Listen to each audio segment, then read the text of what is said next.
Hey, everybody. Welcome back to another episode of Fireball with Ashleigh Mayfield. Before we get started, go ahead and grab your smartphone. Make sure you share this episode on your social media and tag me because I always love to know who is actively watching. Now, buckle up and brace for impact.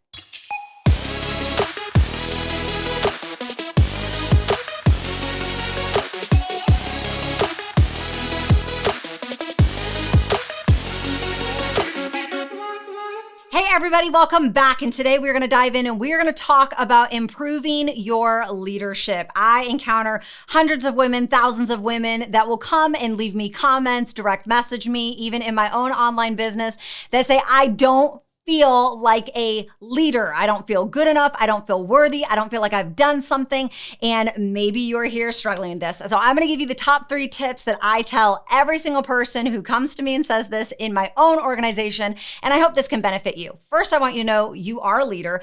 You influence at least one person. Either that's your family, that's in where you volunteer, your extracurricular, your job, your career, your online business. You have influence over someone or something. And even if you have social media, you are an influencer. You have influence over someone, okay? So to identify as you don't have influence or you don't have leadership, we gotta nip that in the bud real quick, okay? You are a leader. You are leading someone to something, but we want to be effective, right? And I am so passionate about leadership. I've been passionate about leadership since I was in middle school, since I was in high school. It runs through my veins. It is like the embodiment of who I am. And so these are 3 foolproof things that you can implement into your own system, whether we're talking about as a parent, as a friend, as an online content creator, influencer, in a job or a career that you want to advance in.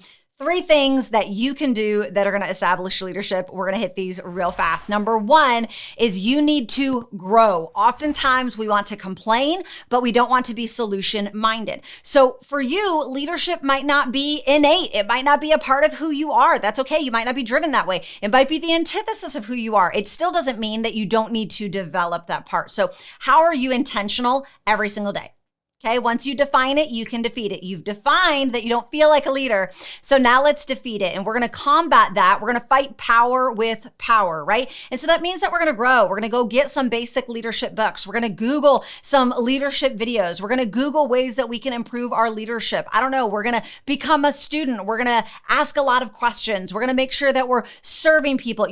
You're going to do whatever it takes to grow, to learn, to implement, okay? One of my favorite books to recommend for people who are basic entry-level leadership is John C. Maxwell, Developing the Leader Within 2.0. There's going to be so many basic principles in there, so much value and nuggets. I mean, John C. Maxwell is captain of the leadership squad. Let's just give it to him, okay? He's written a bajillion books on leadership, but you need to grow.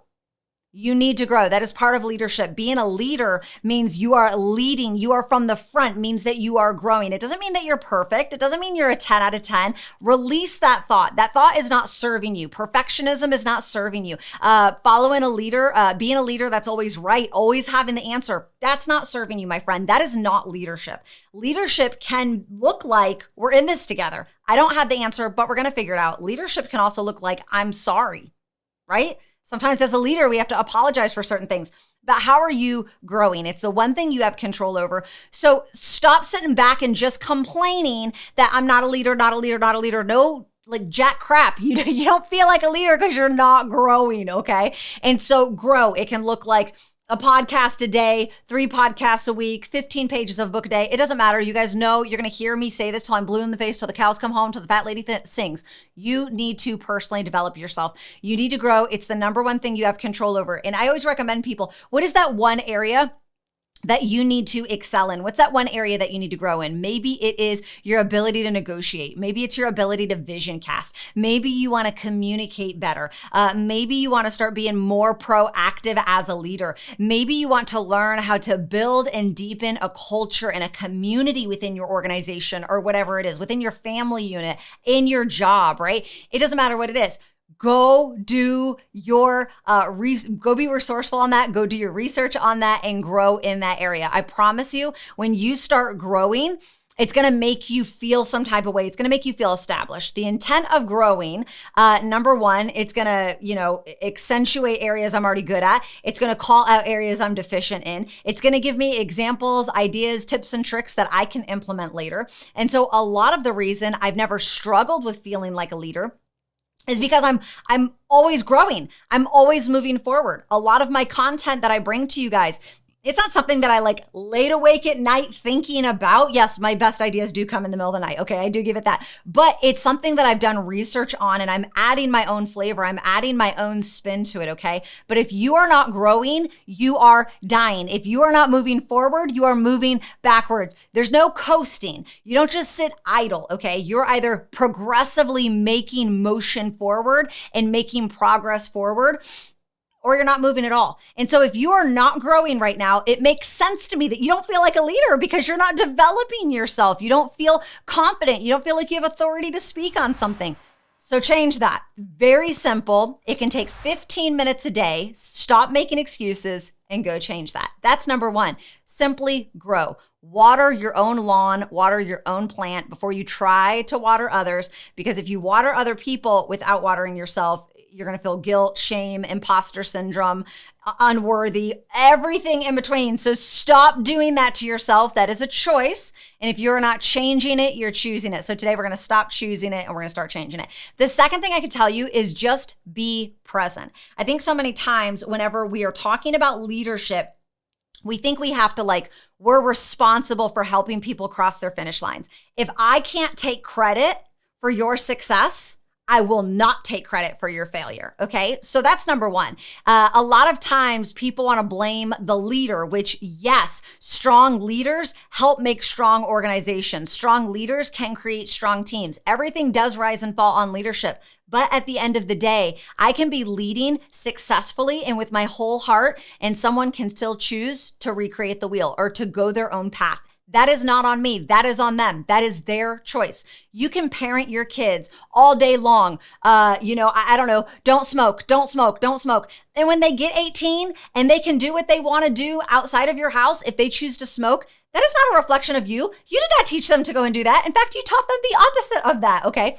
And so a lot of times we want to take on this responsibility, like I have to get people to move in order to feel worthy. And I want to challenge you. Yes, there is accuracy to that, but let's talk about the dichotomy of it. More than what your people need you to teach them some new lesson or to outline some magnificent game plan, the second thing is they need you to be present. They need you to be present. I find that as in leadership, even in parenting, in a career, extra, whatever, it's so easy to want to cast this vision. And then we say one of two things. We're like, well, I'm chasing the vision and I explained it. What do they not get about it? Why do they not see it like I see it? Why don't they have a hunger like I have a hunger? Or it's, well, I told them once, why aren't they doing it? Like I told them 3 weeks ago to clean their room. Why isn't their room clean? I don't know. Maybe because leaders are repeaters. We have to repeat ourselves over and over and over. And people are going to learn more from you, from your presence. I think about my daughter is 11 years old, okay? And she's getting ready to go into middle school next year. It's a really scary time in her life. More than she needs for me to bark orders or commands or rules around her life or what to do and what not to do. And this is what happened when I was in middle school. Blah. More than what she needs than that is just my presence, is knowing that I'm there for her, is knowing that I'm listening to her, is knowing that I'm encouraging her, that I'm answering her questions. Just being available makes you significantly a far more impactful leader, being present. And so ask yourself right now, in the last 4 weeks, how have you been present? As a parent, as a spouse, as a business owner, in your nonprofit that you're a part of, in the mission that God's called you to. Maybe you got a full-time job that you hate. That's okay, sis. I've been there too. But you working on a side hustle that's going to lead you towards your dreams. How much time have you implemented in just being present? This is so much easier said than done. As someone who likes to give my opinion, as someone who is a visionary, as someone who is really good at putting together strategy and game plans and all of this stuff, I have to remind myself, just being present just being available, just giving someone my time, just making sure it's not, I love Craig Rochelle says it, people would rather follow a leader that's always real than always right. It's not about rules and being right and boundaries and all this stuff and do's and don't do's and slap the wrist and these are the rules and blah, blah, blah. Sometimes it's just being present. Proximity is power. And reminding yourself that when you allow people to come in proximity of your power, of your leadership, that can absolutely change the game for them. It really can. It can make such a huge difference in them, allowing them a space to open up and to genuinely share their heart without fear of being reprimanded or without fear of being judged or without fear of being told they're doing it wrong. Just being available. And oftentimes when I find that I'm putting in the time and being available and being present and letting people know that I'm human just like them, like I'm actually walking in the trenches with them, that builds so much more loyalty, that builds so much more trust than anything I could ever say. It's the fact that I am consistently growing, that I'm consistently moving forward, that if I'm going to talk about business for a second, in my own organization, that I have loyalty, I have trust in people because they've seen I'm constantly moving forward. They also see that I'm present. They see that I'm not so busy chasing what's next for Ashleigh Mayfield, that I'm not giving them my time, that I'm not spending quality time, that I'm not pouring in, that I'm not asking those hard questions, that I'm not like going and raising the bar on them, right? They see that. And giving your time to people and being present is just such a great separator from the goods and the greats in leadership, right? A lot of times people want to approach leadership like management. And although those two things do work together, they can also conflict each other as well. So making sure that you're being present, helping people, assisting them, even if you don't know what you're doing, just being available, just offering soothing words of belief of, I believe in you, you can do this, I'm here for you, supportive, and not just saying that, not just saying, okay, let me know if you need me. Okay, you can do it, mama, I got you. No, like genuinely showing them that you're there. I'm telling you, this is gonna elevate you far beyond. You're gonna immediately win with people when they just see you're willing to give them your time. The last thing is probably one of the most important. I can control my growth. I can control me being present for people. The third one, it's going to take a little bit more effectiveness. You are going to have to develop in your leadership, but part of you improving your leadership means that you are moving people forward underneath you. Now, at the end of the day, you can't control someone, okay? You can do all the right things. Sometimes you can't even control the outcome. The only way you can control the outcome is by doing the right work and taking the right steps. And sometimes there's still that anomaly where things just don't fall together, whatever reason, right? Whatever the forces may be, whatever Jesus wants. But the third thing that I would say is you've got to get your people moving. If you want to improve your leadership, you have to learn how to talk to people, cast vision, and cultivate game plans in a way that are going to get people to move. And there's two things that I know people need in order to move, in order to want to stay loyal to you, and in order to help you be a better leader, okay? To help them to do something where you are a better leader is number one, you got to cast vision for people and they have to catch the vision. You can't control it, but a couple things I know is making sure you have a vision, making sure you're repeating that vision every single time. I do team meetings once a week, and for the first 5 to 10 minutes, I open the team meeting up the exact same. Every single week, it's like clockwork. I probably have people that are so annoyed. They're like, why is she doing this way? Because I need people to catch the vision of what we're doing. We go over our mission statement. We go over our goals for the year. And every week, we're always going to have someone new there. And I have found that leaders are repeaters. And you don't just want to say the vision one time and be done with it. You want to keep it in front of people's faces because they're never going to take the vision as serious as you are. No one's ever going to want it as bad as you do. And so for you to help with that and for you to raise the level of the bottom, and maybe that's in your family unit. Maybe you're repeating to your family who you are and what you do and what you stand for. Maybe that's something where every week you're having like a family meeting, or every night you're saying something at dinner, you come up with a family mantra. I don't know. It sounds really corny, but how bad do you want to improve your leadership? Okay. Leaders are visionaries. They cast vision for their teams. They've got a plan. They've got a goal. Everyone's looking at you. You are the Moses of your organization. You are the Moses of your family. Okay. So what are you doing to lead people in a way and to influence them where you want to go? Well, casting vision. Get people to catch the vision. How quickly are you not just communicating the vision, but you're articulating it in a way where they know they're a part of it? Okay. It's one thing for me just to get up in front of my organization and say, hey, this is where I'm going. This is what I want this year. Here's the vision. Woo.